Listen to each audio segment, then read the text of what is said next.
या बातमीचे प्रायोजक आहेत मनोरंजन नगरी, लहान मुलांसाठी फुल एन्जॉय पॉइंट, पत्ता होम मैदान, पासपोर्ट ऑफिस समोर, सोलापूर।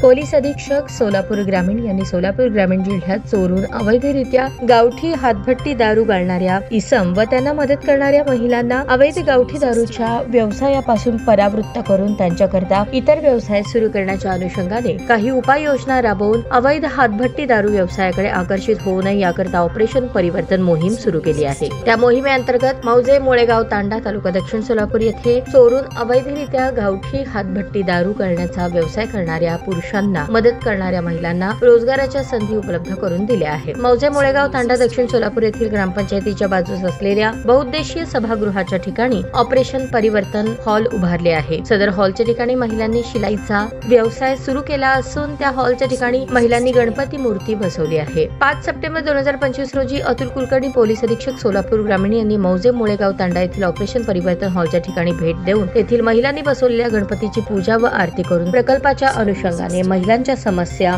जाणून घेतल्या। त्या समस्या दूर करण्याकरता प्रभारी अधिकारी सोलापूर तालुका पोलीस ठाणे व संबंधितांना मार्गदर्शन करून त्यांना योग्य त्या सूचना दिल्या। मुळेगाव तांडा येथील महिला करत असलेल्या उद्योगाची वाढ करण्याकरता प्रयत्न करणार असल्याचे आश्वासन दिले। यावेळी सोलापूर तालुका पोलीस ठाण्याचे प्रभारी अधिकारी राहुल देशपांडे, सहाय्यक पोलीस निरीक्षक सोमनाथ कदम, सहाय्यक पोलीस निरीक्षक स्वामी, श्रेणी पोलीस उपनिरीक्षक फैयाज बागवान, पोलीस नाईक आसिफ शेख, बोरामणी दूरक्षेत्राकडील पोलीस अंमलदार पोलीस पाटील व मुळेगाव तांडा येथील महिला व ग्रामस्थ उपस्थित होते। ताज्या बातम्या पाहण्यासाठी प्राईम महाराष्ट्र न्यूज चॅनलला सबस्क्राईब करा।